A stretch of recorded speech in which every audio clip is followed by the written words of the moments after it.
early start to the stream because I actually read my notifications.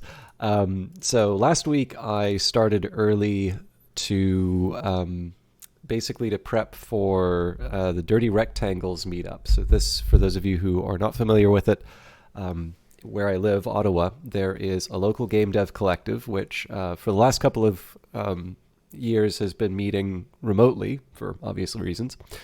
But basically, since I moved out here, I have wanted to be involved in that community. And I tried to attend Full Indie in Vancouver when I lived there, and it seemed like a decent kind of tradition to keep to carry on with.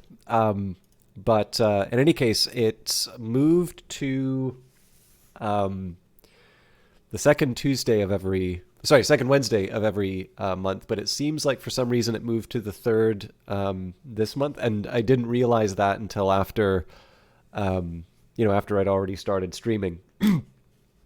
So I'm starting early again today, but it's most likely going to be that at 8 o'clock.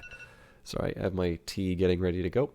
At 8 o'clock, I'm probably going to end the broadcast in favor of, showing you some local indies. It's actually a combined Ottawa and Toronto group now because it's online.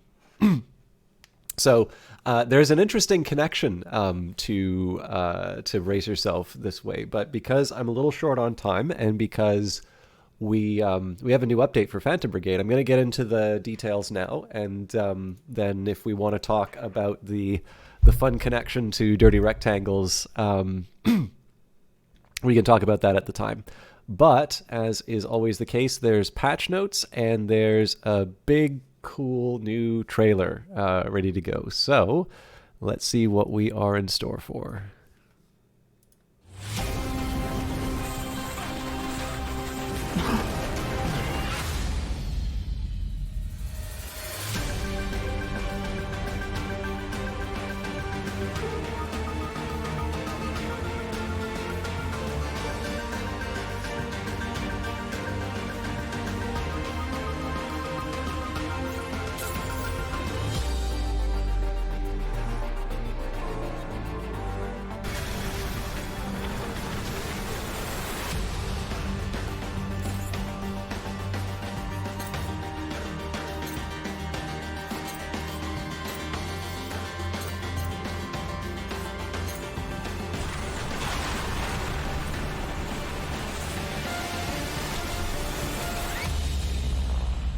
Cool.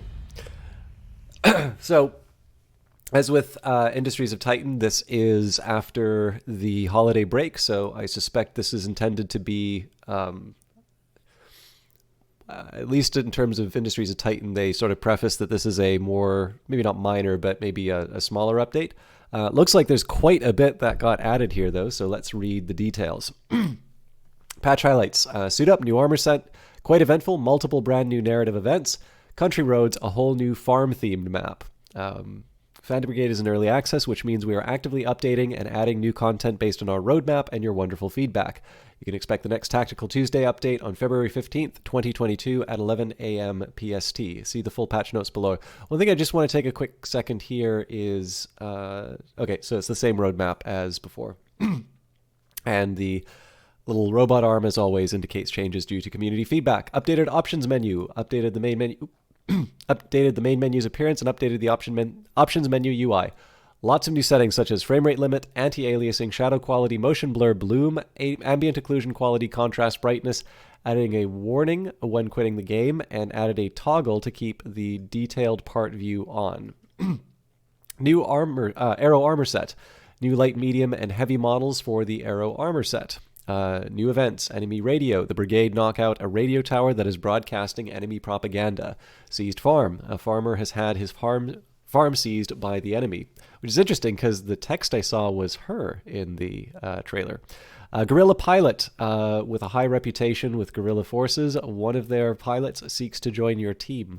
They could have taken the weather updates and called this update Gorillas in the Mist.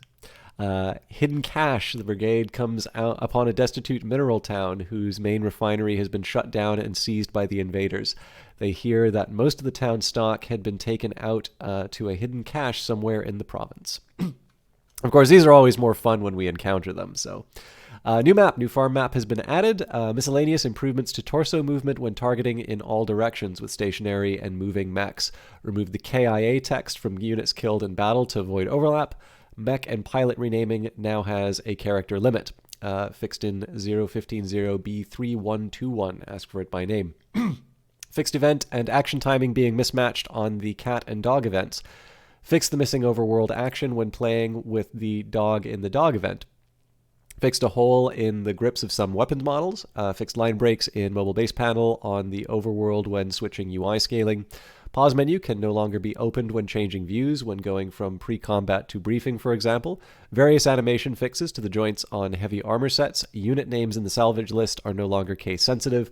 Loading and autosave before combat no longer adds available units to scenarios with limited team size. Fixed weapon summary not showing on turrets. Fixed parts rotating at an offset in the inventory and salvage previews. Fixed shield mechs vibrating when using the shield action. Various fixes to UI scaling. So I'm wondering if this will fix that problem that I had with the salvage screen, including an issue where splash screens and overlays don't reach the edges of the screen at larger scales. Fixed terrain shaders being removed in builds. Fixed the pod position on Nox armor. Base door is now shut when loading a save after all units are lost in combat, and fixed enemy targeting indicators remaining through the action phase. Corrected the text on the save warning when attempting to save during salvage. And finally, for those playing on experimental, which I always keep threatening I'm going to play at some point, fixed a typo in the mouse look inverted, fixed an issue where the action planning UI was not dismissed when deselecting the action in combat, and fixed various issues with the parts previews in the salvage screen. Maybe the deal I'll make is when I complete the run that I'm on right now, maybe we'll transition to experimental. I should kind of see how it works, but that's a conversation for another time. I think you're all here to see Phantom Brigade, so let's do it. Wait. Sorry, as in Game Pass, not Epic. Where are you? There we go.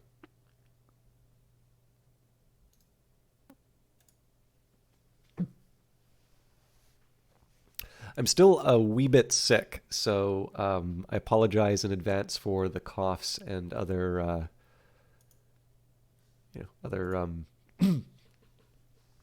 don't know, uncomfortable sounds coming through the mic. But my general preference is, unless I absolutely cannot, I do like to continue streaming.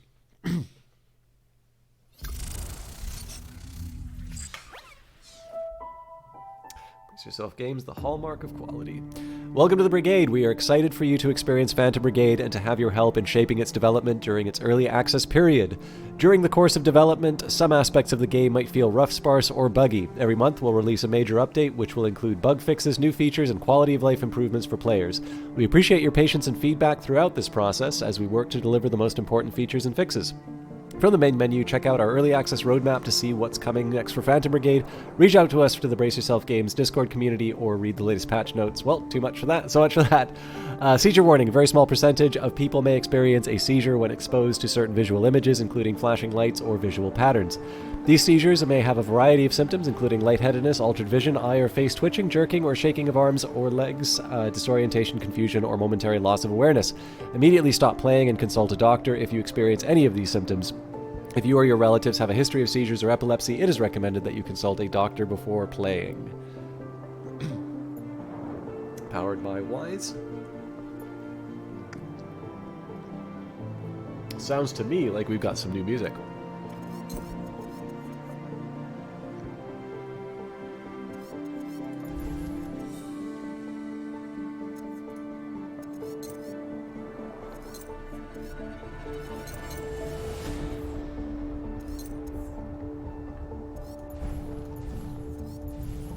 What's the best? Very low performance cost. Is unable to fix aliasing from the specs TSA. High performance cost, but combines information from multiple frames to deliver better results. Right, TAA it is. Forced on.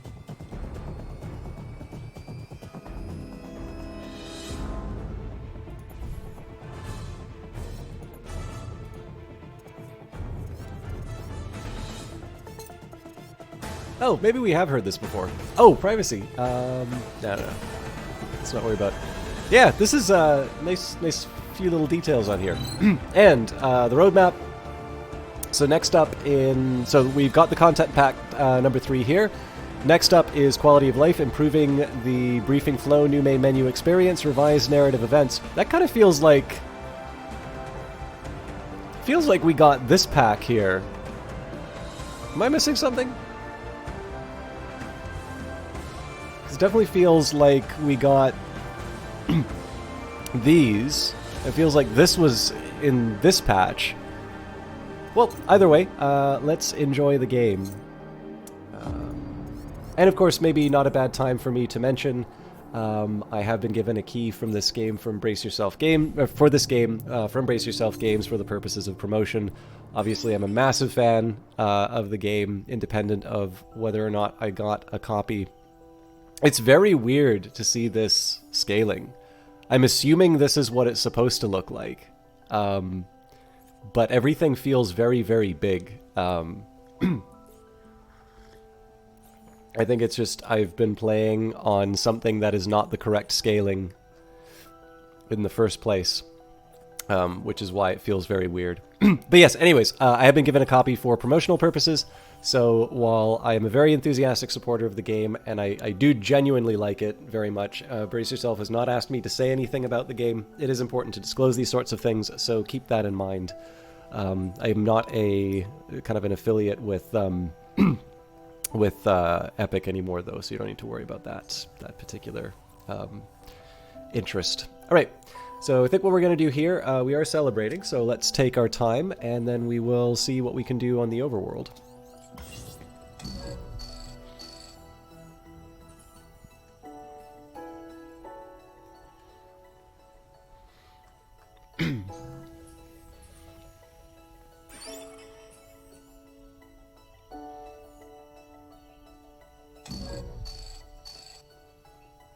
I'm assuming they don't want to fight me, but...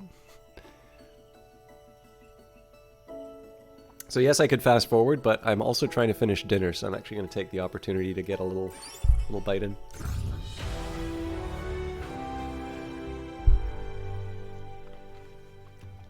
So we're already improving our fatigue, but 40 supplies isn't that much to give up right now. So during some downtime, one of your pilots approaches you, looking sheepish. Hey boss, he says. Look, I don't mean to bother you, but, well, it's my birthday, and a few of us are wondering if we could do a little something to celebrate.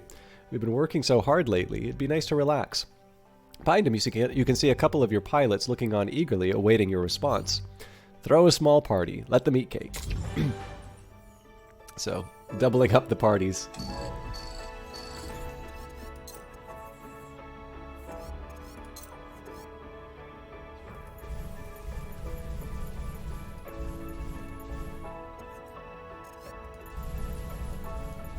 Sorry, it's still weirding me. Oh, hang on.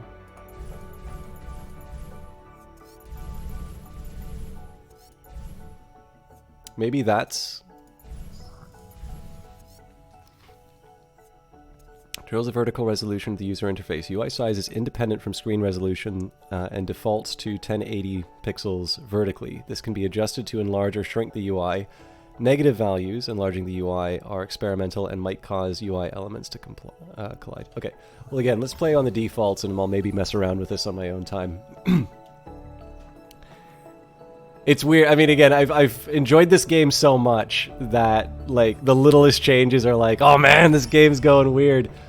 Read my article, it was pretty interesting, relevant in the light of the acquisition. Yeah, I was gonna say, any big gaming news anybody hear about lately? Yeah, I mean, I don't think the executive team is going to survive the acquisition. All right, let's go bully a convoy. I actually also think this is an example of... so let's chase him down. Come on.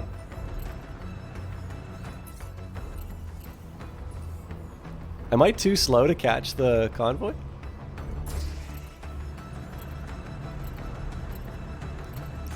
There we go. Yeah, so obviously this is not the perfect time for my commentary, but there is a certain type of... So I get that not everybody is enamored with capitalism, and I can understand that, but I think there's sometimes a bit of a worry where you are applying the wrong framing to particular events. So I think a lot of people are making a very big deal about the kinds of executive compensation that are going to be happening as a result of the purchase. And the thing is that like Activision in particular has always severely overpaid its executive. Well, Bobby Kotick specifically. I don't know about the other executives. And it's hard for me to see that there was a situation where there was not going to be a very large amount of money given to this individual. The one scenario I can think of in which they would lose wealth would be the complete sort of bankruptcy and dissolution of Activision Blizzard. And it would seem to me that that is something that is not really all that helpful to the people who have already been very hard done by that company. What I do think is interesting, though, is if you take a look at the price for Activision Blizzard, and specifically the fact that generally to be able to acquire a company, you need to pay a premium. And really what Microsoft is paying is less than what the company was worth before the lawsuit came in. So even if you don't factor in the even if you don't factor in the premium, and again, that's not really the right accounting. What you want to factor in, I mean, because the thing is that at least according to the Wall Street Journal, which I think had some good reporting on this, it's not the first time Microsoft has tried to acquire Activision Blizzard, and Kotick didn't want that. And if you kind of look at the history, he has always been very reluctant to give up control or to share power with business partners. So number one, it's very hard to see this as a win for him. And number two, it is about as close as we can get to sort of quantifying the economic damage that this person in particular has caused by being in that senior position, by mismanaging the situation, and actively participating in the problems, it seems. And that amount, in terms of the overall value of the business, seems to be in the tens of billions of dollars. So, in one sense, I get it, right? Nobody wants to see really awful people do well financially. But it's also very difficult for me to see this as a particular win.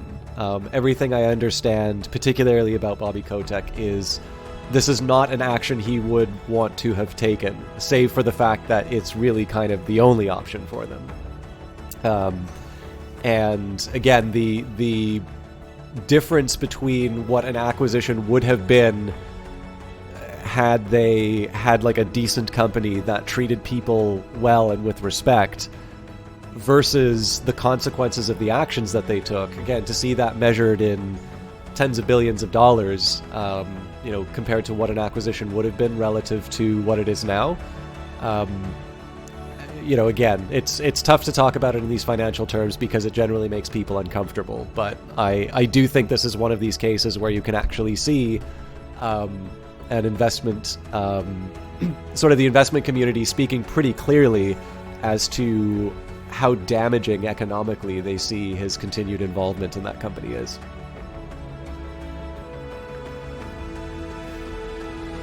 Anyways, I know, especially this take is a very controversial one, and I'm gonna be writing something on NFTs in a little while. I do need to assure people, I am not a jerk. And I realize every once in a while when I wade into controversial issues, particularly if I don't have a widespread or commonly accepted take, I sometimes sort of erode some of the credibility on that front. So I know some of you just wanted to watch some Phantom Brigade and not hear about a bad person, but it's in the air. And I mean, again, I don't think there's harm in talking about these sorts of things. I think it's better to talk about tough topics than it is to shy away from them. The base comes alive with the sound of boots crashing against the floor. In the hangar, an engineer shouts his instructions to the crew, and the pilot rushes to get changed. You keep your eyes trained on the battle console, settling yourself with a deep breath. Suit up. Feels like it's been a while since I played this. Oh man, everything feels so huge. Alright. Does it make sense for me to keep everything together? Have I messed around with the plasma repeater? I seem to remember the plasma repeater was actually very disappointing. So maybe we can try something different. Well, the hammer would be interesting. We could try the beam weapon again. You know what? Let's try the beam weapon again. So we are up against a level 18 squad. We can't exactly be asleep at the wheel. On the other hand, we also have a pretty... we also have a pretty good team, so it is tempting to bring... You know what? Let's bring the old band back together. Oops.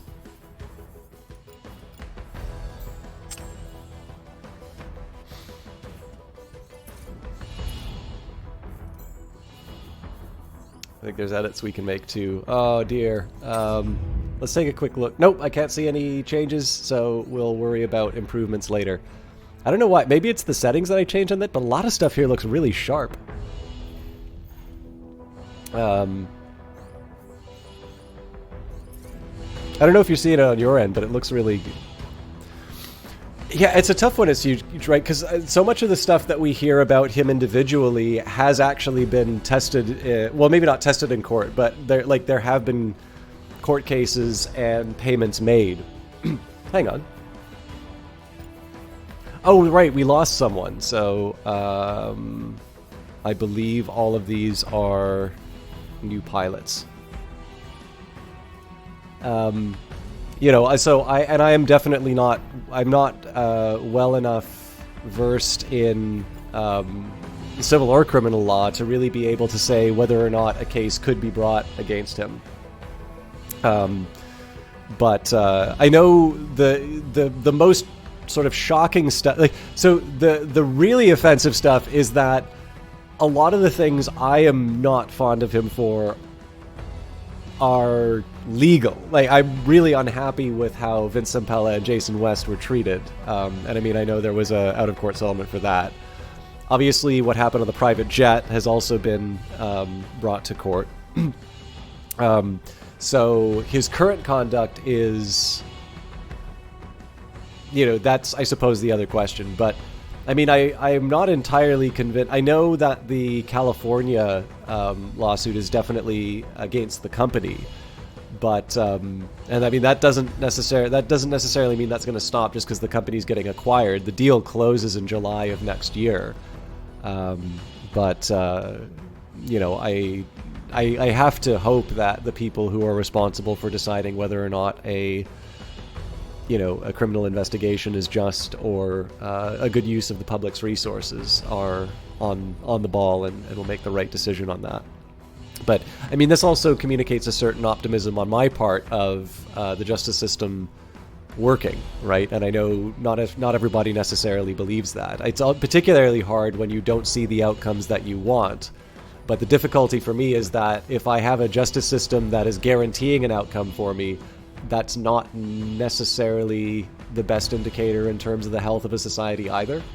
Obviously, you know, you can imagine the Soviet Union having very reliable set of outcomes for court cases, but that doesn't necessarily mean that was a free or desirable society to live in. So it's a tough one, and it's why I always have some difficulty discussing criminal matters, just because I really do not know nearly enough about them to be able to say anything of substance. All right. Convoy Raid, a mobile squad that transports valuable parts and subsystems to frontline units and between locations, often heavily defended. Retreating with assets rather than eliminating all units is recommended. But it's not as fun.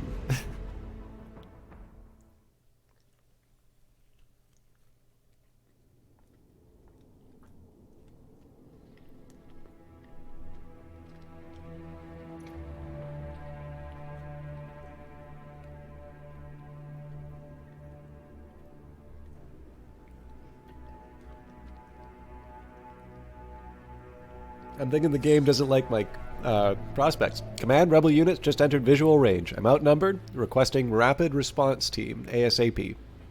So reinforcements in 5 turns.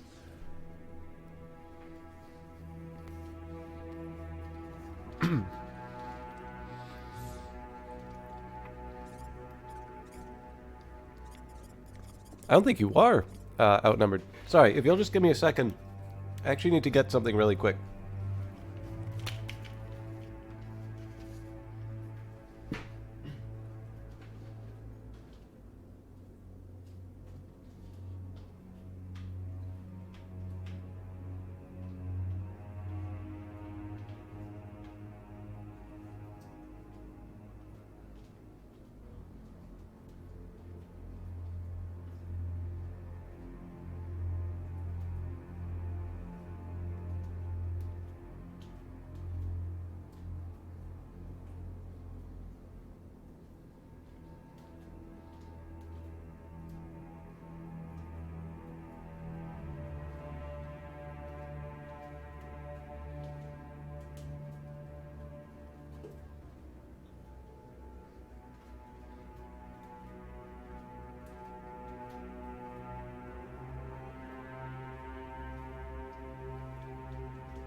Curiosity, hello!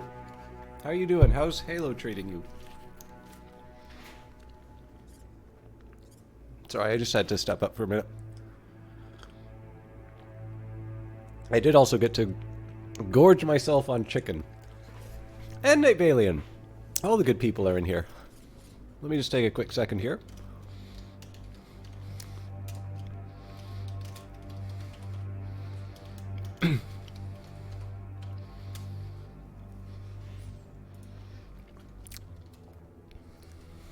Still a little bit sick, or renewed sickness, but we'll get through it. All right, so I haven't really talked about this mission. So what are we up against? We've got 2 tanks, 2 mechs. Yes, they're not outnumbered. So a marksman rifle, which I want to be very careful about, and a sniper rifle. Okay, that actually creates some opportunities for me. So it looks like Tango is public enemy number 1. What I'm probably going to do here is start with a dash. So the best option for me here, I think, is to sort of acknowledge that the sniper rifle's no joke.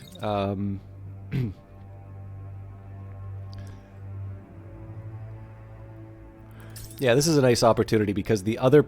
So I suspect what's going to happen is there's going to be some shots fired against here, but this is kind of more of a bruiser, and this is potentially going to give me some opportunities when it comes to... It's potentially going to give me some opportunities when it comes to doing damage to multiple targets with the beam. So I'm okay with that.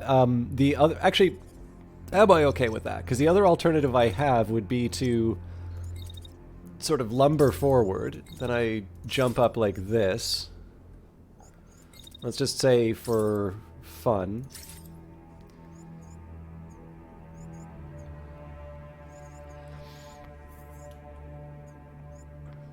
So it looks like I'm still not threatened by the sniper there, and that lets me do a little damage. So I think that's a more... I prefer being a little more aggressive. Alright, now it looks like there's some rockets coming after the... coming after my my melee unit. So I think what I'm going to do here, I'm going to make a move on the enemy units. So let's see if a dash can help me out there.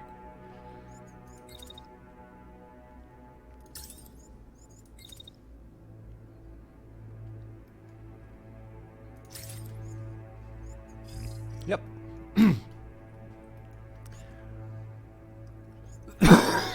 So rather than just dodging on my own, excuse me, rather than just dodging on my own, the dodge becomes sort of a natural extension of my offensive moves. And again, we've avoided any other attacks. So for the rest of the team, it's pretty much I pretty much get to do whatever I want. We are going to do another actually probably going to double dash here. So part of that is to get a good angle for what I want to do. So my preference would be to target the tank. That might be killing a fly with an anvil. Is there an opportunity to hit the mark? You know what? Probably not. So, shotgun tank, okay. And this thing's got an autocannon. So yeah, we definitely want to be careful with the close range hits. And then finally we've got the Sleipnir, which is a pretty fast mover in most cases. The only drawback I have here is that I do have my own unit, which is going to be sort of moving in on the moving in on this unit as well. So if I can basically start that shot as soon as I can, yeah, I think that's the best chance I have for for avoiding the. I mean, there might be a couple of hits to the side on my own side, but that's just it. The thing that's kind of nice about the placement here is that the machine gun's in a decent enough spot for targeting people. I mean, it'd be nice if we could get a little bit of a better view on the valley, but we've got a melee unit in the middle that can start disrupting things. We've got some backup in the form of the Sleipnir. We've got a beam which is focusing down, so the beam is a more close range weapon. We can get them sort of on the hill on round 2. Generally, we're keeping the people who need to be protected through either movement or behind, barriers, and then the follow-up sort of, like, they're all in this nice little combined area, so that's going to mean a lot of friendly fire, or generally we're just in a better position. Again, lots of places for us to hide if we get into trouble.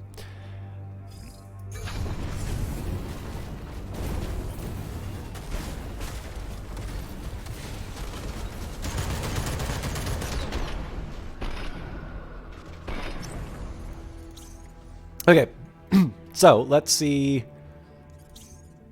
So yeah, the missile's nowhere near a threat to us. So the next thing that we want to focus on now is who's threatening us, how do we deal with the emerging threats. So one of the first things that we need to deal with is the fact that there's nothing this unit can do to avoid the shotgun consequence. We're just going to have to fire it down. And in this case, I'm generally fine with that. Oh, actually, that full volley is pretty nasty. Well, again, not much I can do. I suppose the one thing that I can hope for is to almost direct move back. Yeah, it does pull me out of optimal range, and then we can set up the defense.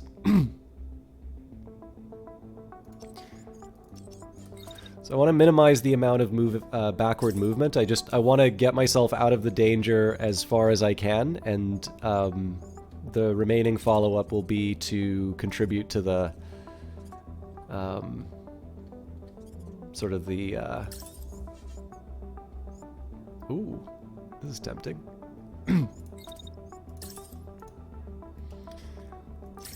So I think I'm going to keep the barrier up, so that'll hopefully cause some misery. Actually, you know what? I'm just going to keep the shield up for the rest of the time, because I don't necessarily think there's anything too wrong with me. So, I mean, the beam would be nice, but I actually don't necessarily think there's anything wrong with me taking advantage of, more defensive turn if that absorbs some of the enemy actions. Now, I'm not 100% sure who they're attacking here. It looks like it might be... it might be this unit?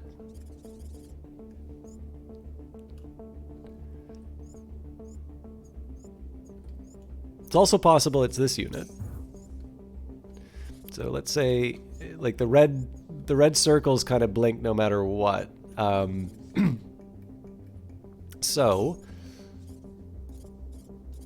let's just move this in order. So to me, I think the first thing we want to do is finish the machine gun run, particularly because that could potentially take out this enemy. The next step is going to be, we can't make a we can't get a lot of movement, but what I can do is at least try and position myself well for the next round. So one of the drawbacks here is that I'm potentially closing myself off from, and you know what, just as a precaution, I think we're going to be safe for the most part, but just in case.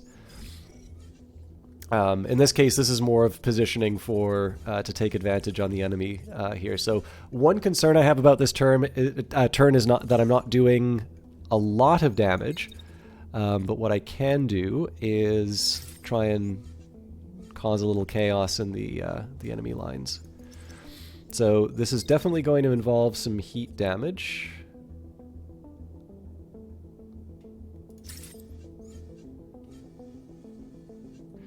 I mean, at this point, I kind of just gotta hope for the best. So I'll move back. Maybe wait out the heat a little bit more. Hey, Delves, how you doing? So I'll just caution you that it's a Dirty Rectangles night, so I may be a little bit shorter than you would want, but I'm happy to have you here, and let's try and do the best we can with the time we have.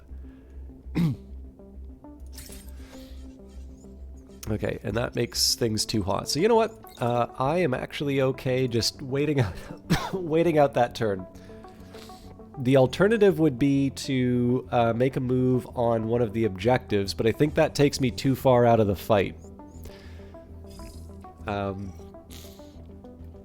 we're already inflicting a bit of damage. So the last thing that we can do is we can get the Sleipnir involved, and this is going to be quite a bit easier. Now, I hope I didn't... No, that definitely should be going against the...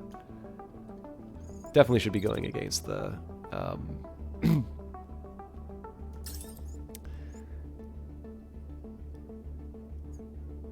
the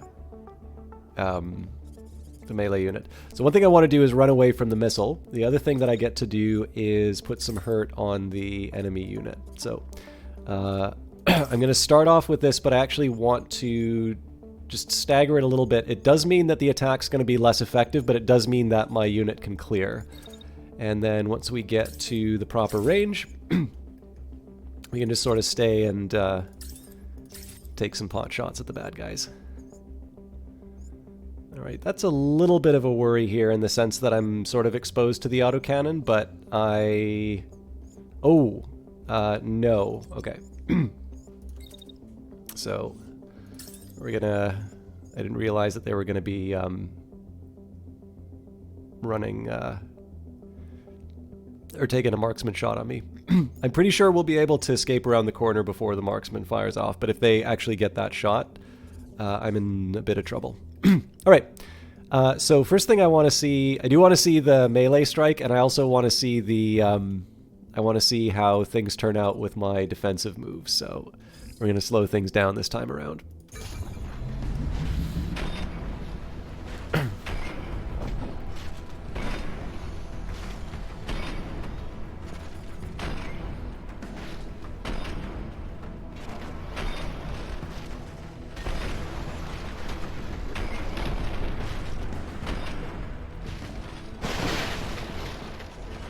So, barrier damage here.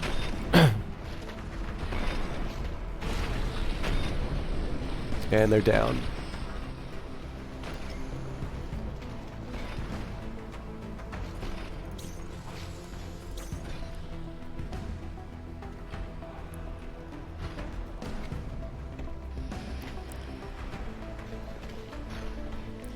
So last little bits we get to see how the autocannon will hit my Sleipnir, and then we'll see whether or not we dodge the marksman hit.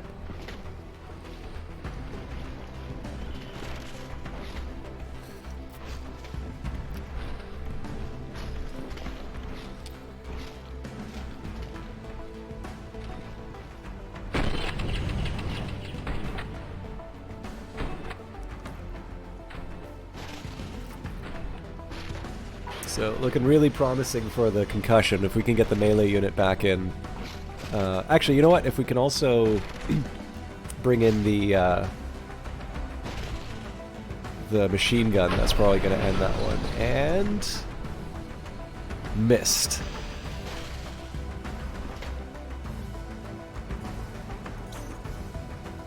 So this unit is not as big of a priority as this one. We could potentially... Well, I mean, there's a couple things. One, its arm was almost down.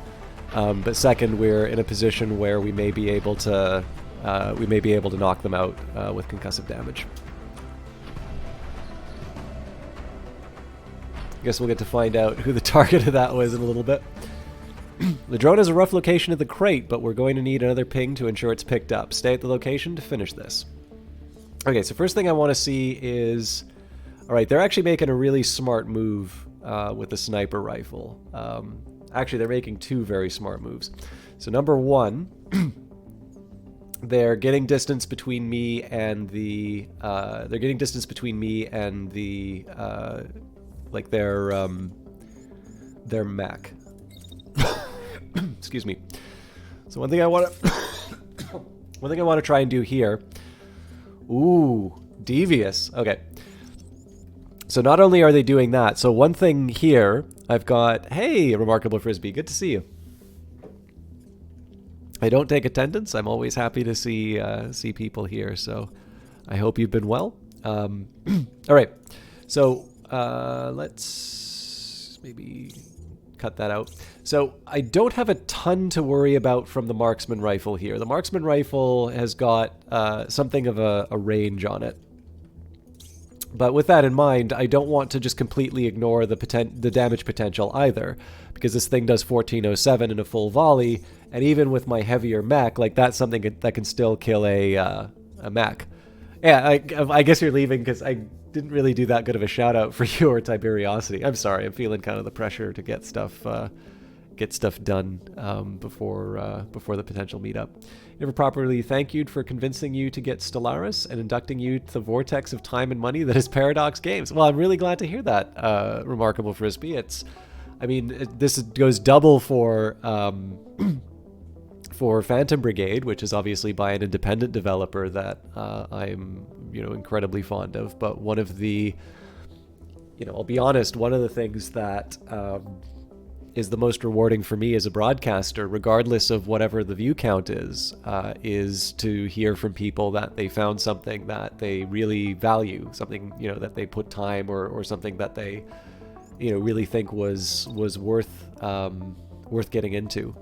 So I really appreciate you saying that, because the thing is that it's easy to see why that may not be the first thing on people's minds when it comes to you sharing, right? Like that it does involve sort of something of yourself and taking the time out, and like that's time you could be playing the game, or sometimes if you watch someone who broadcasts, you're like, they're not going to care about what I think. I definitely care. But the thing is like I watch stuff too. I know that it's not always easy to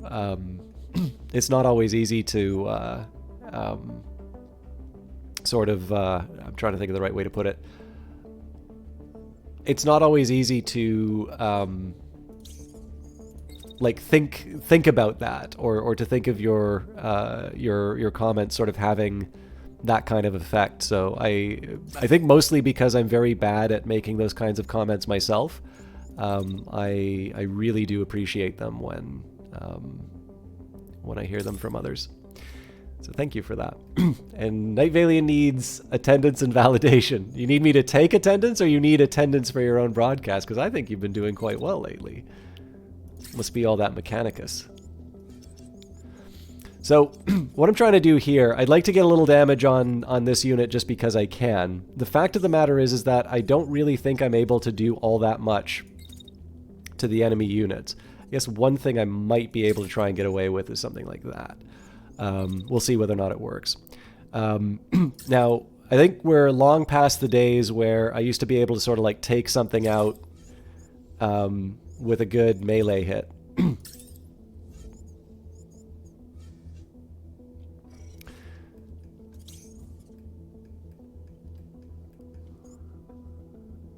God, it's such a tough call. This is the autocannon, yeah. So I think what we're going to do I'm just gonna wait for the ally to clear, and we'll open up.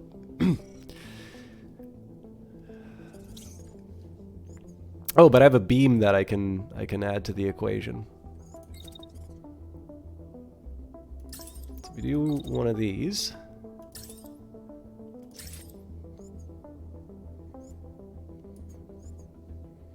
It's more or less a straight line.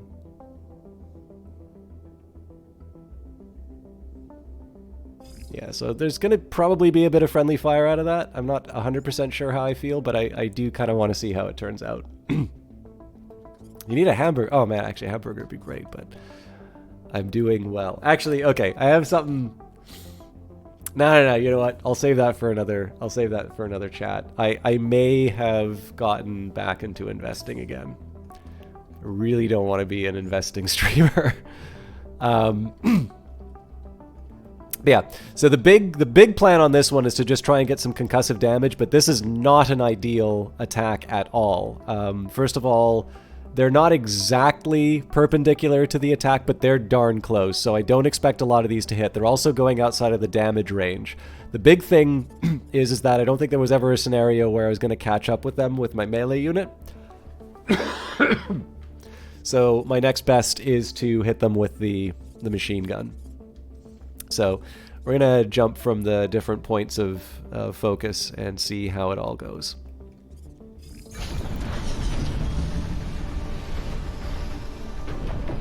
Ooh, friendly fire on the missile.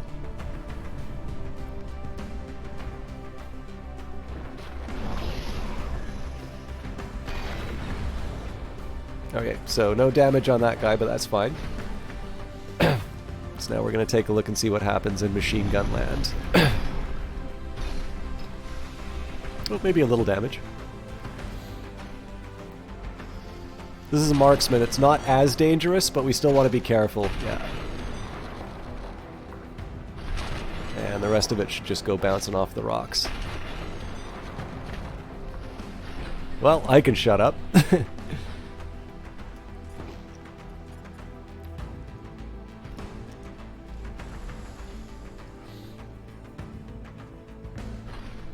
I'm gonna get some heat damage on my melee unit.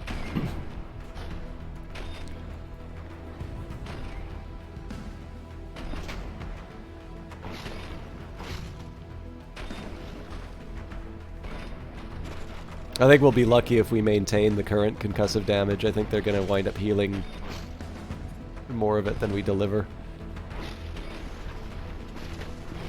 Again, that was a pretty smart call on their side to force me to take cover. Oh, but we just got rid of their most threatening component, so whether or not we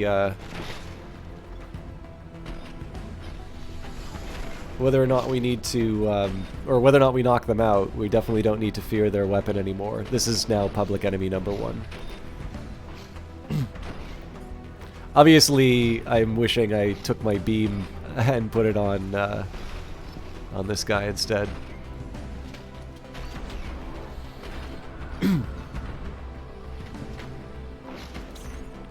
Okay, so they're immediately starting an attack on my unit here. I think there's not a lot I can do to avoid it, but it also seems like it's probably closer than it should be. Alright, they really hate this guy.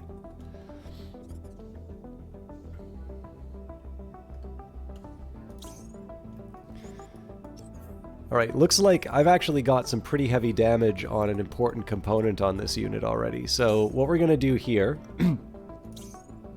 we're going to use this unit to take objectives. We've got 2 turns before the reinforcements show up. So what I'm going to do is start causing some hurt on... I'm going to start causing some hurt on the deserving. So we'll just push this forward a little bit. Okay, so again, the real key here is that we're getting some nice... First of all, this is a high concussive attack in the first place, and then we're getting it on a unit with its back to us. So I want to maximize the amount of time that I'm firing this weapon into their back, with the exception of I do not want to overheat in order to achieve that. So following completion of the attack, I think I'm going to try and put myself in a better spot for... There really isn't a better spot right now. All right, we'll live with that. So first thing we do, once we... So I mean, as soon as we move there, the threat's kind of gone. So the question is, how do I get on the other side of the hill without getting clobbered? Yeah, they're gonna nail me if I do that. So one option I have is to just throw out my shield and take it. Probably the better option that I have is to say, all right, you wanna play rough?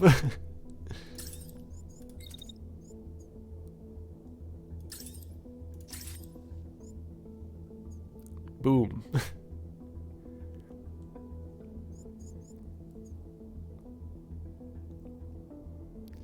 Obviously want to maybe put in some precautions there,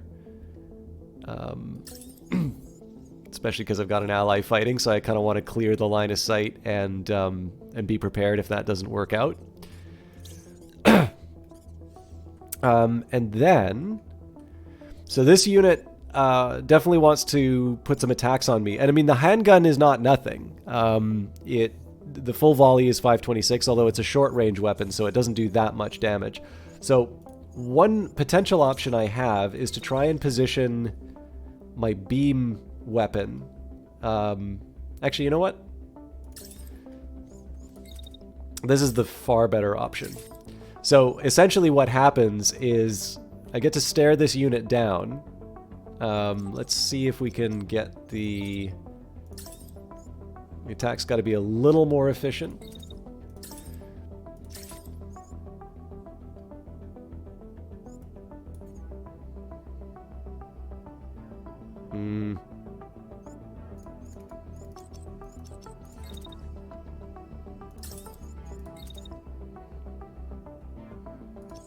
Okay. So the big thing is I got to make sure that I time the... I get the shield up in time. So there's a few considerations here. I think this is as good as I'm going to get it. The ideal would be to just run the beam down for as long as possible, because the damage goes up the longer someone stays inside of it. Bounced off the rocks in the pilot's head, don't worry. But yeah, I think this is as good as I'm gonna get it. The big one that I want, this isn't the heaviest mech that I've got. It's a class 2. It's going up against a class 1 though, and I'm braced with the shield. So not only does this protect me from the attack, but I should be the winner of this exchange, assuming that they're even still part of the equation. So let's see how this all goes.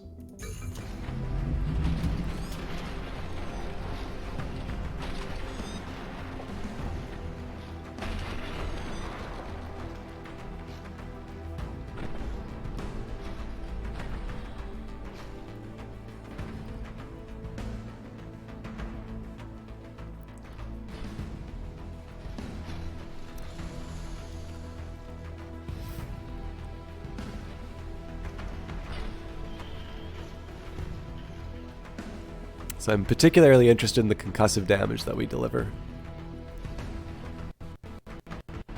Uh-oh.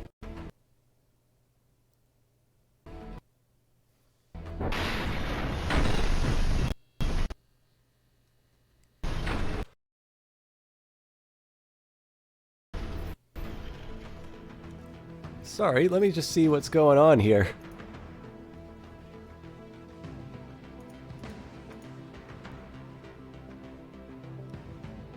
I gotta admit, I did not reset my computer before this, and I had a lot of stuff running in the background. Is the stream still going? Because I know I definitely had some, computer hiccups there.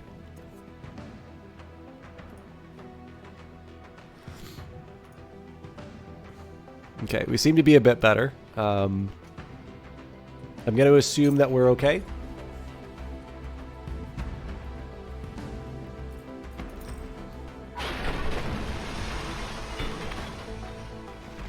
Ooh, yeah. It's nothing even remotely close to the concussion we need.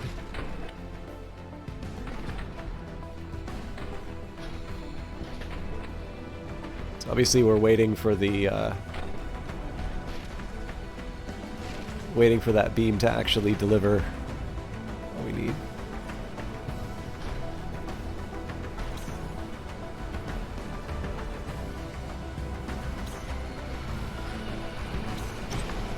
Cool. Okay, we knocked him out, and lower body's down, so that threat's out as well.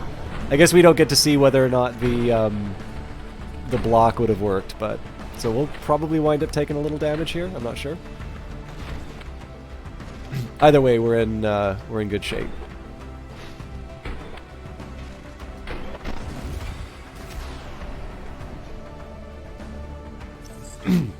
Command of the base is circled around to the perimeter. We're ready to pick up the squad if needed. The enemy will hold the site if you do so. So we've got a... Drone is a rough location of the crate, but we're going to need another ping to ensure it's picked up. Stay at the location to finish this. Sorry guys, I'm just going to take a quick second here.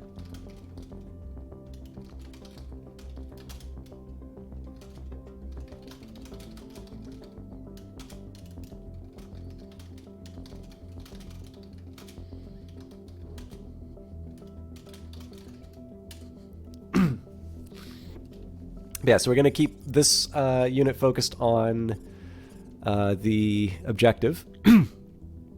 Reinforcements will arrive in 1 turn, so but we should be clearing out the bad guys in that time frame. So this is the little soldier that could. So my obvious answer here is to step back just a touch, beam it down as much as I can. And of course, we want to get out of harm's way. So, all right. So they're gonna still try and make me sad. So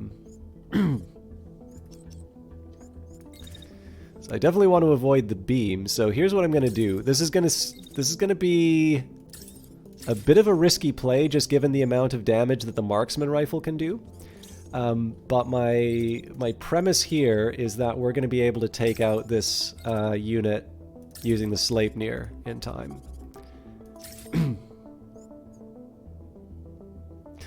Not if I keep walking in front of its attacks. Actually, you know what? Okay, so there's a smarter way that I can go about this. So not only does this guarantee me protection, in fact, I can be a little more aggressive. So it's out of range. Ooh, okay. I do need to make sure I'm I'm in the right spots though. So how much do I trust the lines in this game? Not really. Does that look like an unobstructed shot to you? Sure doesn't to me. Looks like we're at the edge of the map, so I can't move the camera anywhere else. Ooh, yeah, this is definitely a scary one to do, because this is something that can really mess up this this unit if I let it run by. I think I'm gonna be. I hate that I'm being a little more cautious like this, but. So the important thing that this does is that it gives me a clear shot for the Sleipnir pretty much immediately. Of course, I'm running hot on this one, so the idea of being able to take out that unit in good time is, well, it's important to have dreams.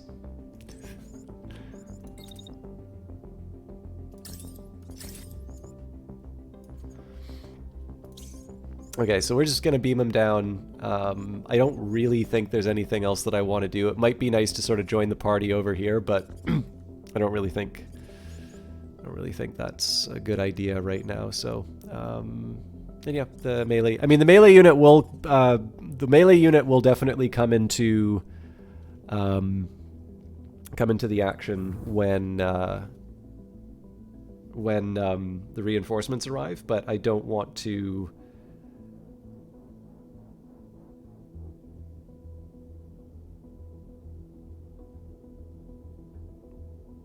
I don't want to...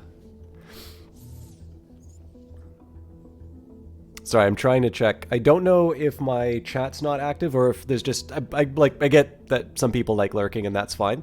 But my question about whether or not the stream was active was actually a legitimate one. It would have been kind of helpful to get a response to that, so I just needed to take a second to look at my mobile.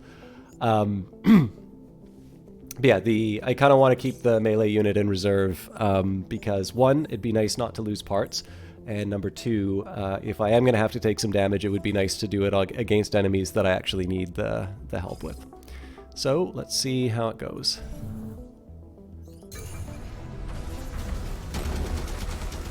Nice. All right.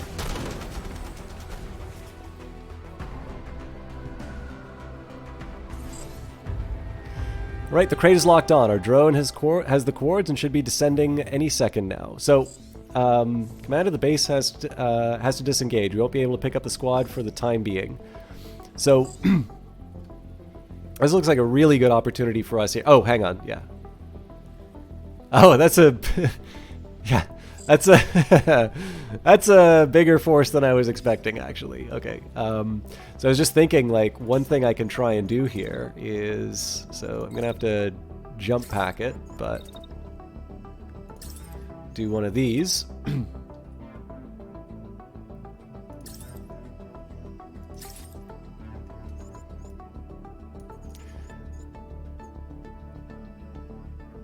And just kind of hit them with the beam for as long as possible. So I am definitely more inclined towards pick. So this terrain here works very well for me. It's very hilly. I'm able to kind of get into defensive positions. We don't know. Excuse me. I don't really know what the enemy is going to be carrying. So one thing I am going to do here. This is a very risky move I'm going to be making with my melee unit. But I do want to try and get them into an advantageous position for sort of a future attack. And then the rest of my squad I'm going to try and put sort of in this sort of zone in order to be able, again, to take advantage of the terrain. But maybe not in such a passive position that they're not able to contribute at all to the fights. So, for instance, this is actually probably one of my riskier ones. So, let's...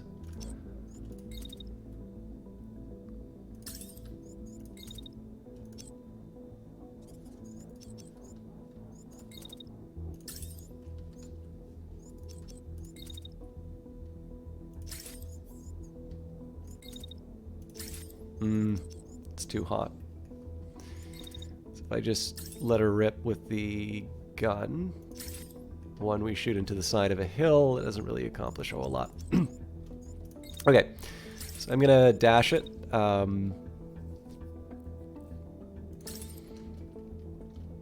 guess basically this is just me setting up. That's not my favorite move in the world, but now the Sleipnir is quite a bit more mobile.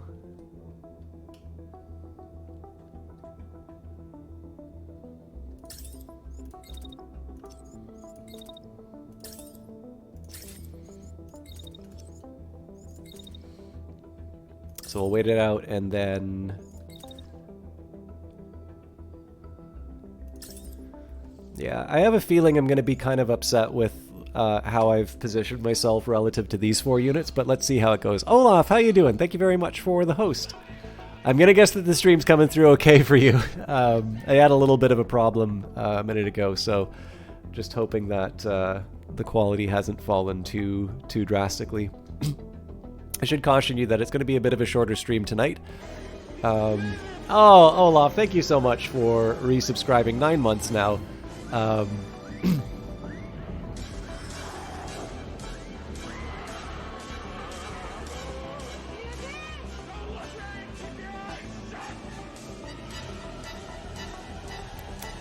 You're a gentleman and a scholar. But yeah, I do most likely have Dirty Rectangles coming up. Brilliant. Thank you kindly. Do have Dirty Rectangles coming up, so I will not be here for too long of a time. But that doesn't mean that I can't do my best to try and put on a good show for you. Okay, so I do want to slightly adjust the move. Oh, nuts. That's the wrong unit. Sorry. So if we just stay put here. Okay. Yeah, I kind of want to make sure that the line makes sense. Excuse me.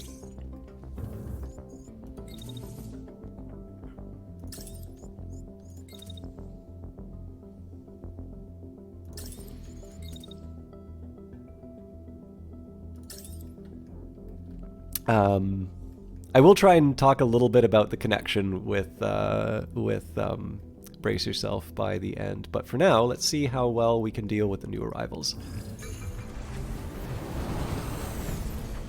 That looks cool. I don't think I've seen that before.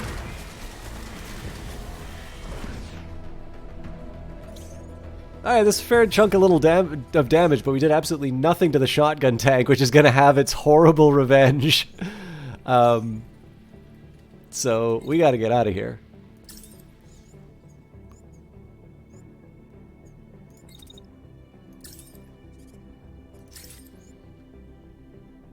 So just protecting myself in case it goes bad, and then we should be able to take beam revenge.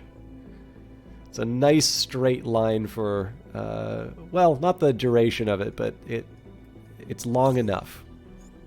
So first question I have is this unit threatened by anything? Okay, so there is a long-range attack happening, but it's from an autocannon, so I don't have a lot to fear from it. As long as this unit's not being targeted by anything too savory, that means that I get to sort of really pound the sniper.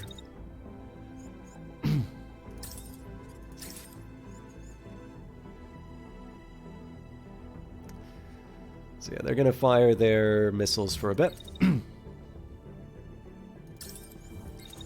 then I just dodge out of the way. I'd rather not get the heat damage, but I think, given the fact that I'm letting them fire missiles... Oh, actually, hang on. Let's not fire it on them. Let's fire it on the tank, because I've already got the beam working on the one guy. Okay, so it looks like there's quite a bit of hate for the Sleipnir, but let's, before we spend too much time on the enemy units, let's see what we're actually dealing with here. So we've got a sniper rifle. That's a big worry, because they're in like a perfect position for sniping. And marksman rifles. Okay, this is genuinely something I'm quite worried about. They're in a really good position to sort of take the shots that they want on us. So first thing I got to do is get my melee unit to a little bit of safety. Not much we can do about the beam right now. So really the last question is, what do I do with the Sleipnir? So one counterintuitive answer is to actually get a bit aggressive. So if I run... Again, it's one of these... How much do I trust the terrain indicator questions? Like, this is our life or death. This is definitely a life or death question. So what I think I'm going to do is I'm going to try and split the difference. So I'm going to hit this here, and then I'm going to do a dash.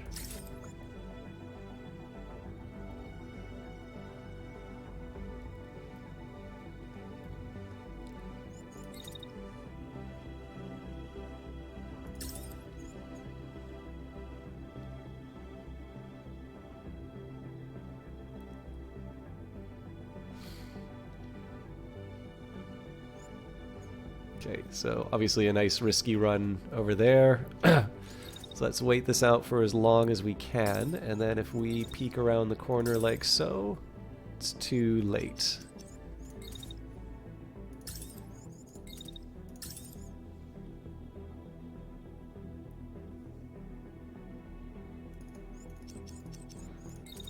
Okay, so if I just constantly move, that's too passive.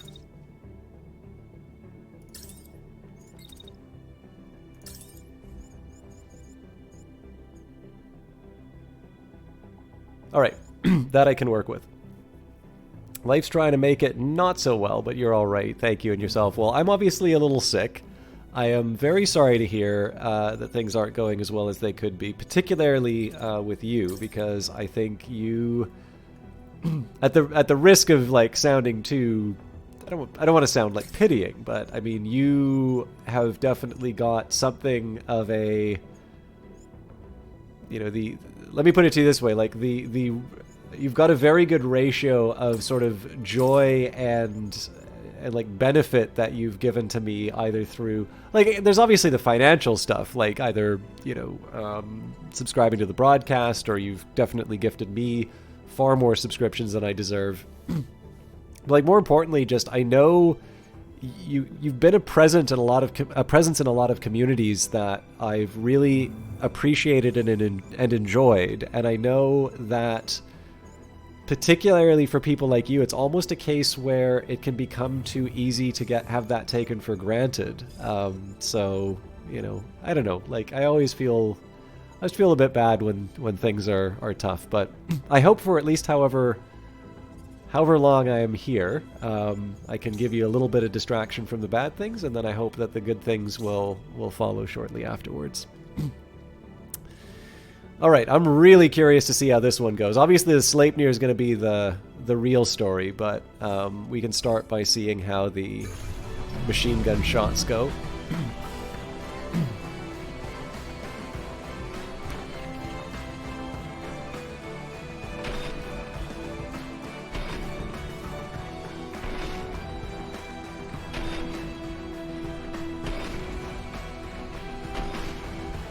Okay, hopefully we can take him out through concussion. That would be best.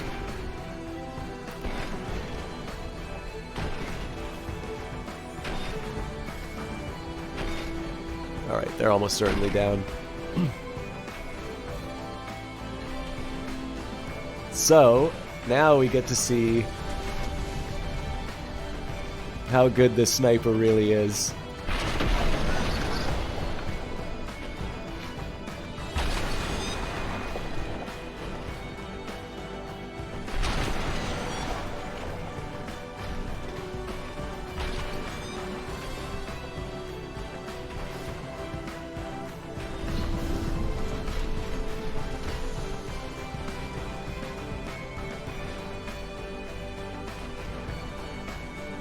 What we're looking for now is just to see the friendly fire. Oh, I didn't realize it was a shotgun. I thought it was an autocannon. That's going to mean a little damage on us, I think, but something I'm willing to take. So far it looks like we're just hitting beam damage.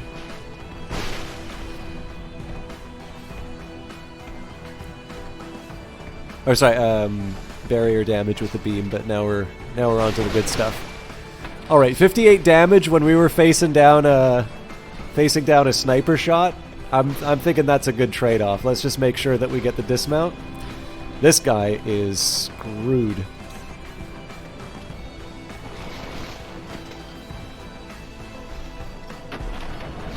Sleipnir showing why it's the best. Okay, so we got a few missiles on its way to cause some misery on this guy. So let's just see what we're dealing with. This guy is not giving up. All right. So there is a lot going on, and I'm going to need to think about my priorities. So this compact launcher is 517 damage for a full volley, which is, let's be honest, not the most likely outcome. This autocannon is actually something I should be a little bit more scared of, but one of the big problems I have for this unit is just the very slow rate of movement. But the good news is, if I go into this little valley here, the question is, can I actually do any meaningful damage? So I mean, they're going to be dropping missiles on me the whole time. But oh, and you know, I was going to say, but I can survive missiles. But then I took a look at my right hand damage, and that's maybe not so true. But honestly, it's what I've got right now. So let's... I'm also going to consider the ways where I can minimize the threat to my ally. Okay, so the majority of the run on the beam... So the beam is going to get the majority of its shots off before this guy gets to fire. So it does look like there's still quite a bit of anger towards the melee unit. They're actually doing a really good job of shutting this thing down completely. My preference... Actually, hang on. I wonder if there is a world where... I was thinking I could open fire on this guy, but I don't see those numbers working, so we will take our revenge this way. So again, I'm basically assuming these missiles don't fire, because if they do, I'm in a bit of trouble. So one question I am going to have is whether or not I can meaningfully, like if I can somehow get this unit into the fight. So, you know, we do, so maybe a shot like this, and then follow up by running around the corner. Okay, so just need a slight adjustment to the implementation, but I think we're in the ballpark. Ugh. Okay, so maybe we just say back around the corner here. Yeah, in this case, I'm kind of letting them do some of the work for me. So I mean, this is not gonna be a game changer, but at the very least, this thing isn't just sort of sitting behind, waiting for the enemy to take him out. Okay, so we got a tank chasing down the Sleipnir, but that's got an easy answer. So if I move out like this, if we start the shot like so, excuse me. Yeah, so we're safe as I move out. I start hitting this unit in the back. They shoot through a hill, so they're starting to move out of my optimal range when I do that. So let's just make sure that I don't... I want to kind of break the turn up into sort of these logical segments that let me make the most of my movements and my weapons. Okay, this is great. So we get a nice long run on their back armor like this. So again, we've already done some pretty good damage on the sharpshooter here. I am going to take the heat damage, but honestly, this is a rare opportunity to just have pure damage on the most sensitive part of the enemy unit on a fairly high concussion weapon. So again, we're going to slow things down because I really need to see how a lot of this turns out.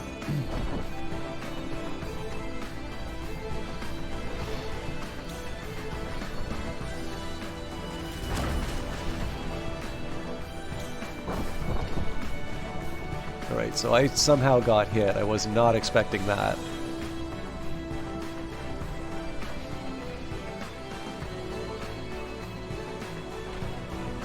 Okay, missiles are not threatening me anymore.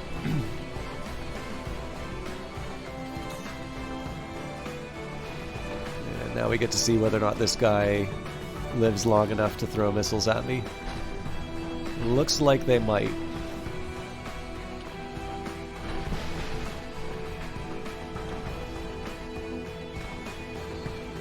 That is some decent concussive damage there. Okay, great. Oh, that's a worry, though.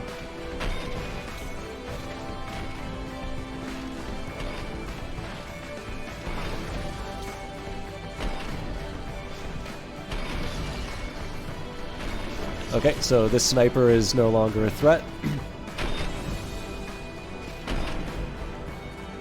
So this means that there's only, so far as I can tell, only one active sort of mech threat. The tanks are a concern. They actually have some decent firepower, particularly for what I'm going to be sort of using to take them out. But I definitely have some ways of working around this. So, first question is, So in terms of priorities, we always have to build the turn around what this unit is doing, because when it comes to marksman shots, like 1407, if we take a look at all of my units, so 427 on the torso, 989, even 1068, like a marksman, especially with a very short firing period, like that usually, like a short run like this tends to imply that an individual bullet will do a lot of damage. And so the great fear in these cases is, one well-placed hit to the center torso is going to just, demolish your team. So there is a, ooh, unlucky for me. Okay, so if I run around the corner like this, so in this case I want to be really careful and make sure like I've got a mountain in between me and that attack. But if I run around the corner like this, man, that's a slippery customer.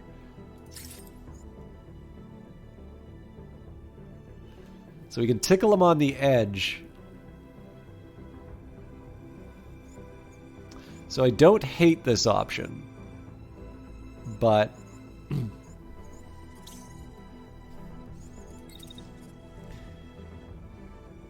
okay, so the best way for me to neutralize this threat is to step on it. Having done that,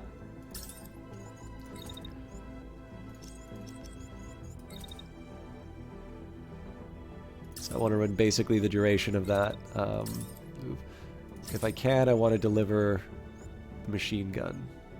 Okay, so that means that my melee... I'm actually okay not having the melee unit be that active on this turn. What I am going to do, though, is I'm going to try and move them to a better position. So I still want to make sure that they're behind cover, because, again, the marksman's not enough to cause some serious problems. Now, we've got the heat damage happening on the Sleipnir. That's not great. But number two, it does, like, they're being attacked both by the shotgun tank and the sidearm of the unit that they just took the took the limb off of. So, I kind of need to choose the least bad option for a few of these. One thing I could try is just running. So if I run around the edge like this. I do still take the shotgun to the face. Okay, so if I move forward like so, what does this get me? It protects me from the shotgun for the most part. Okay, so here's what we're going to do. We're going to run like this, then go around the edge, and then when it comes time, the time that the handgun's actually a threat, but there's a second shotgun coming, so maybe we run like this.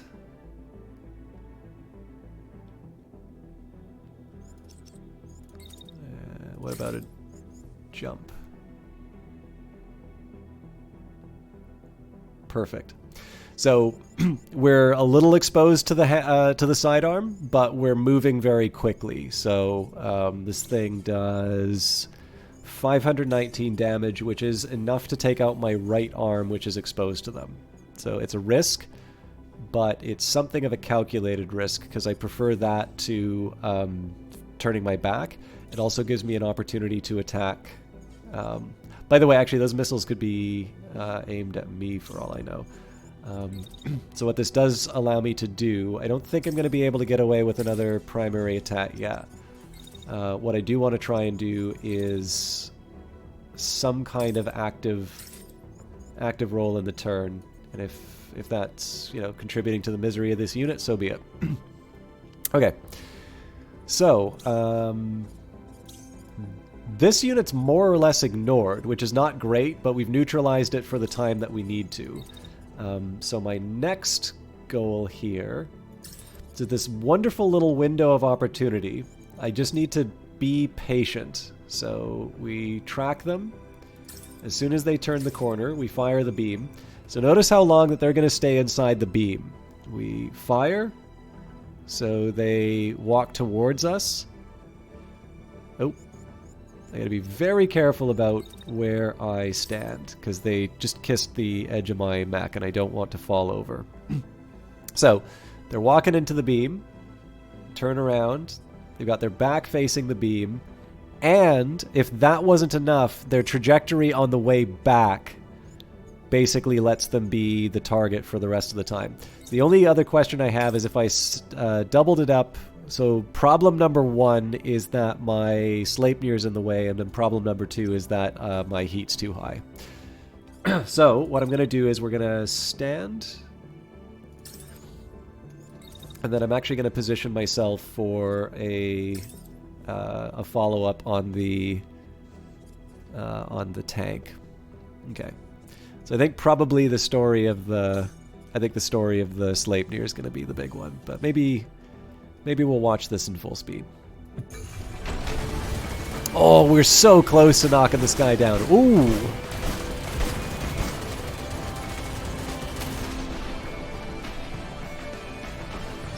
Yeah, there's a lot that happened really quickly there.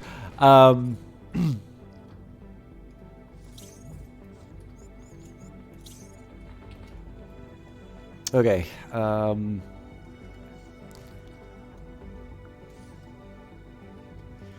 I guess question number 1, who's being targeted? I think everybody hates the Sleipnir, is the lesson I'm getting here.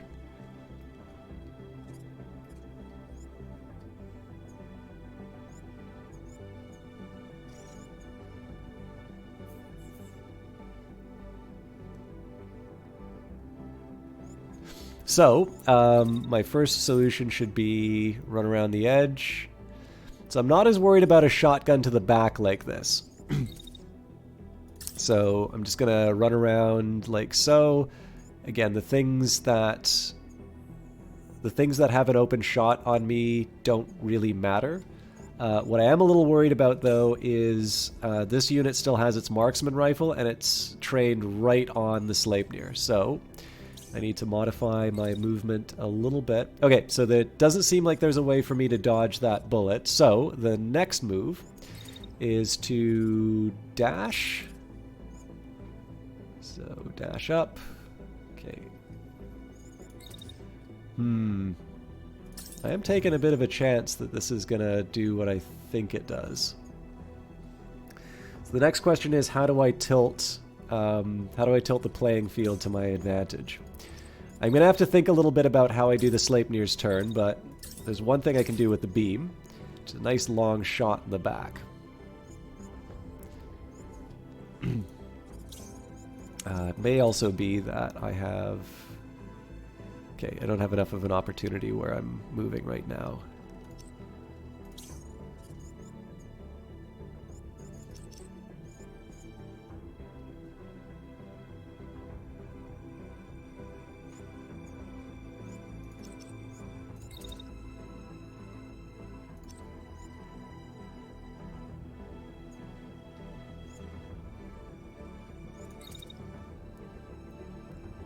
If I get on the hill like this, and then dash like so, so obviously I need to make sure that my ally's out of the way.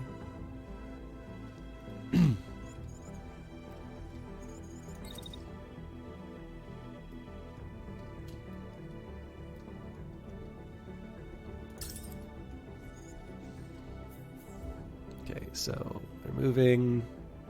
We're assuming that the beam didn't deliver the kill.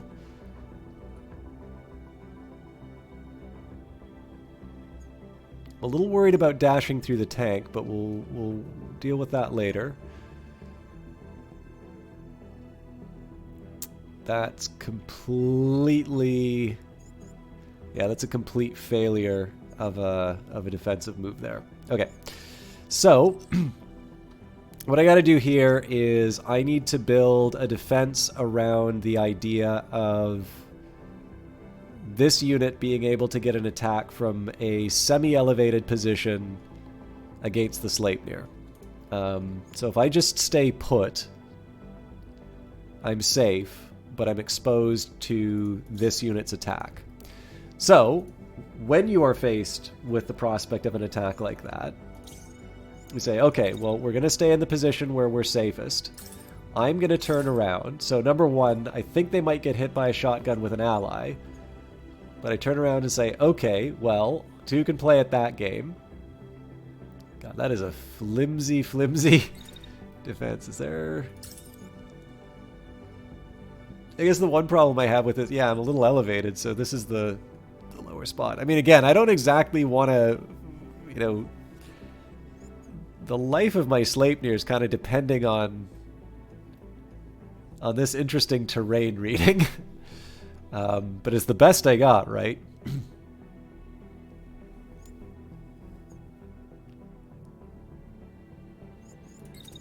And in this case here, just full aggression. So what I'm really looking to do here is make sure that if they're going to be attacking, I want to take out their ability to damage me first. Okay, so I'm going to be finishing off an attack on an enemy unit. This unit is crashing. It will end its turn with a rather nasty attack on me. So as always, the question is, like, how do I stay active in this scenario? Ugh. Basically, I want to stay active in the scenario without ridiculously overheating or taking unnecessary damage. So first of all, if I stay put, the enemy attack isn't as big of a deal, but it's still present. This is about as good as I'm going to get, and it's going to result in a lot of heat damage, but I think we kind of know that some sacrifices need to be made. Okay, so the last step is to figure out what I'm doing with my melee unit. We already eliminated the possibility of participating in this engagement. So what I'm going to do is I'm going to go... I don't think I can meaningfully assist the Sleipnir, but I can take a swipe at the tank. And again, I want to make sure that I'm being a little conservative because I've got a pretty skinny arm here. Alright, so I would kind of like to do this... I would kind of like to do this a little slower, or a little faster, but if I think I'm going to miss a lot of the activity, so we'll follow the Sleipnir and see how it all goes.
If we take out this guy's legs, we are in such good shape. Yes.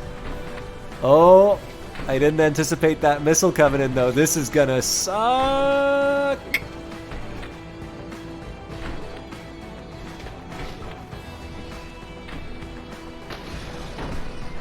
"72 concussion off of that missile.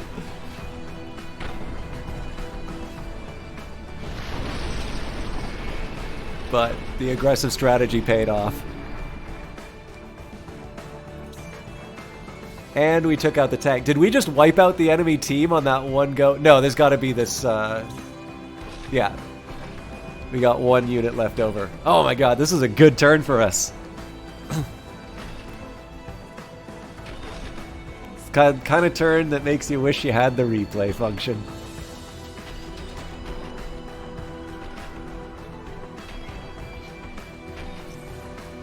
Okay, and they're going to fight to the bitter end, so let's turn our attention to the bad guys.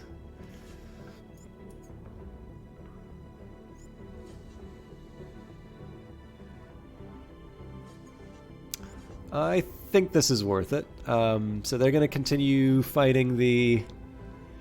Definitely not an XCOM turn.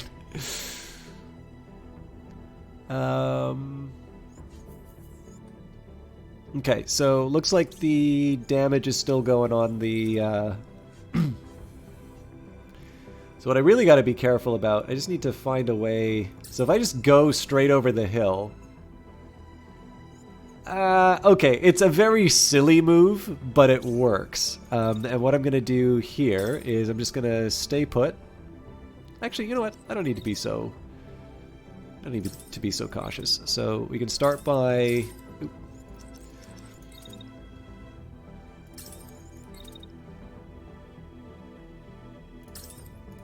Can start by doing some short-range attacks on the tank.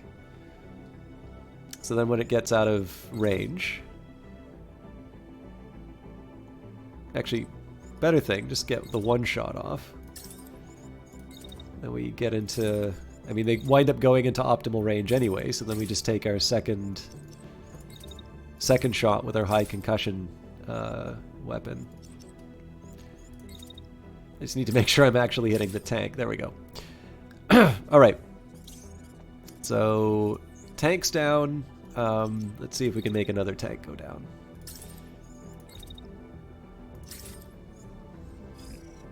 So, not the friendliest move. Let's maybe see if we... You know, Sleipnir doesn't really have a lot of wriggle room there.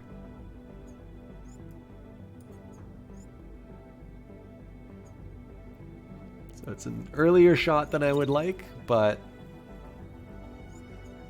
yeah, we'll leave it be. I really do not want to lose a part off of a careless attack. So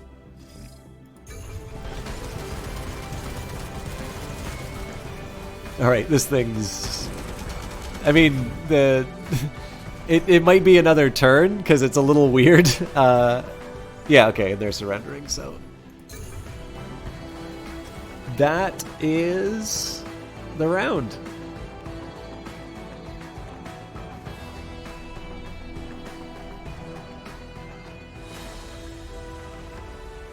Alright, all hostiles eliminated, site under control.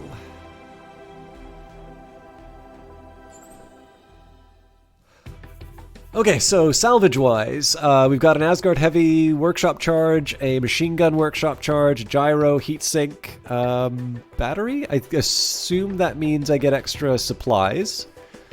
Oh, this is neat. So now we can scrap... Maybe we've always been able to, but it looks like we can scrap the rewards as well. And Antares Mark III looks like a decent saber. We may have other opinions on that. So my usual inclination is to take anything green or better. So we definitely have the room for the scrap there. So I suppose the remaining... Well, actually, I guess the next step would be, if we can, scrap everything else. Okay, so let's try and maximize our haul.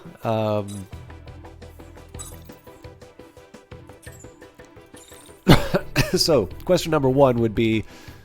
Do I want... Actually, you know what? I do want all of these parts. So, let's not... I guess we don't need to make it any more complicated than it needs to be.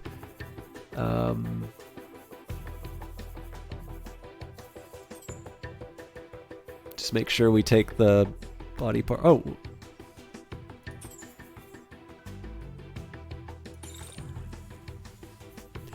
Yeah, just make sure it's body parts we're scrapping, I suppose.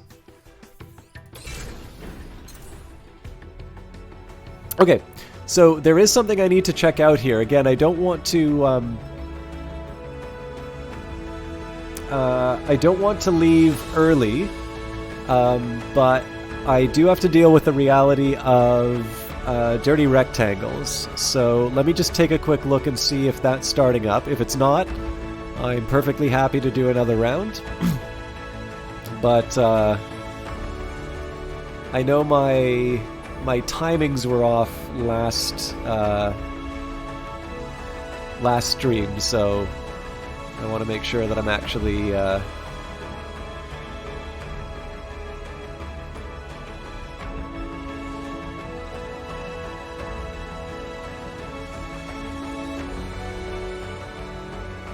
okay. So we might have some extra time together.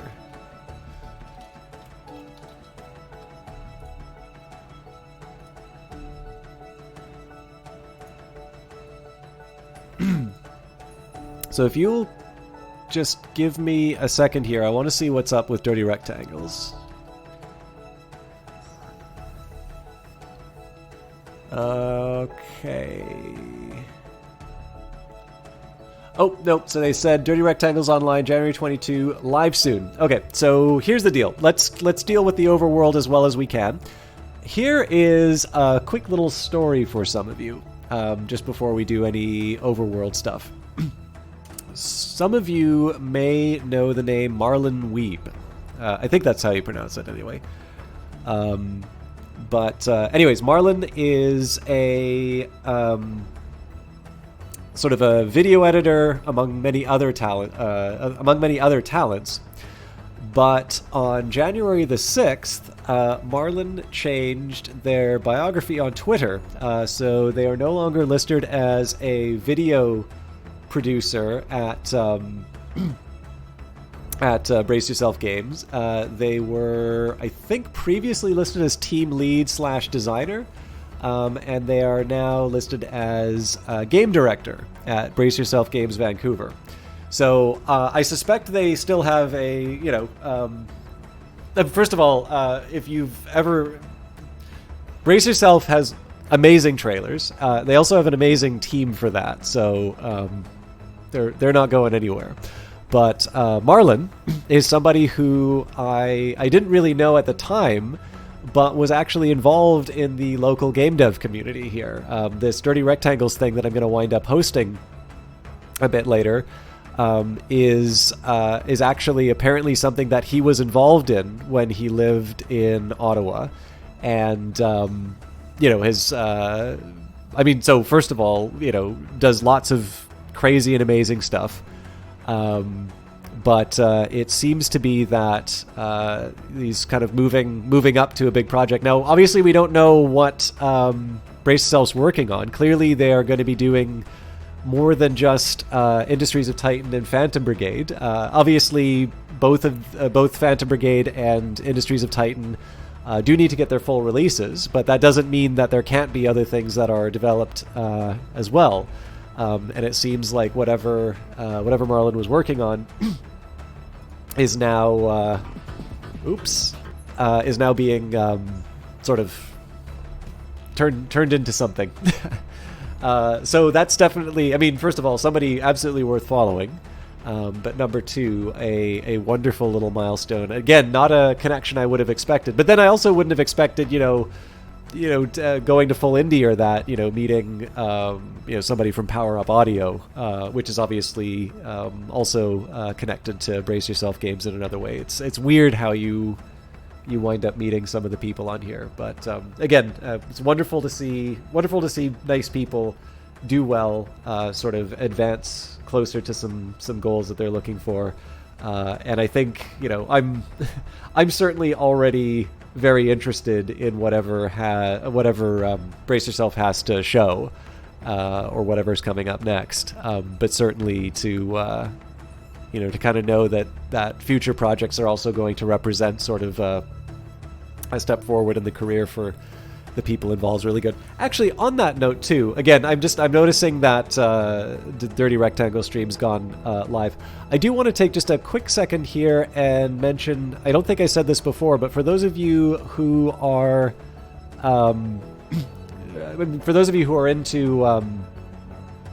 into Brace Yourself stuff, if you haven't checked out their Discord, I highly recommend that you do. But some of you may have noticed that there was a career posting on the Brace Yourself website for a junior community manager.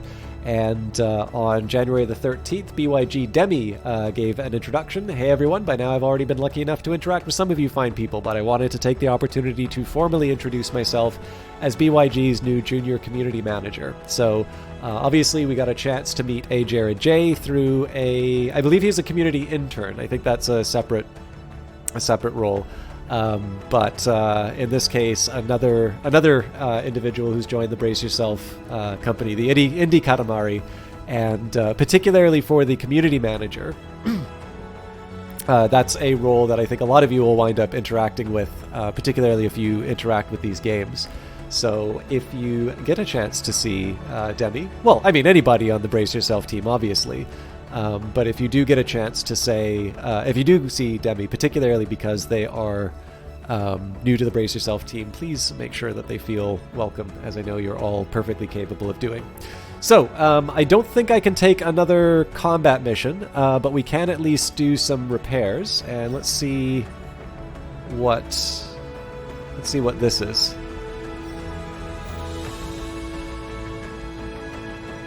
Okay.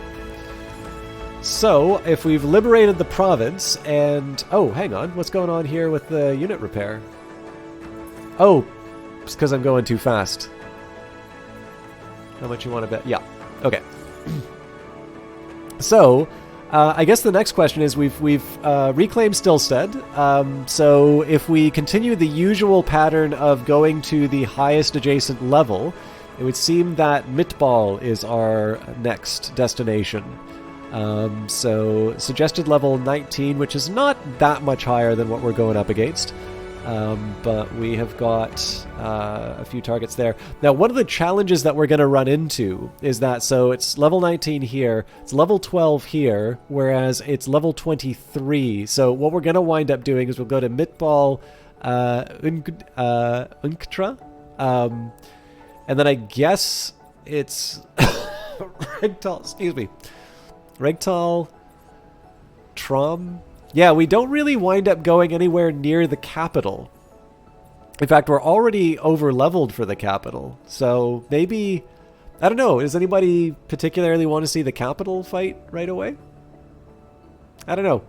Anyways, wow, it actually looks like there's Dirty Rectangles is happening a lot sooner than I was expecting. So, I'm actually going to have to sign off pretty quick. So thank you all for watching this abbreviated stream. I actually, again, I really like the look of the new game.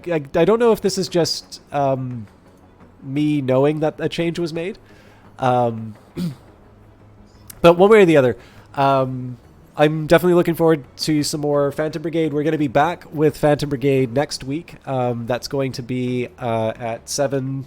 We'll do a proper length stream then.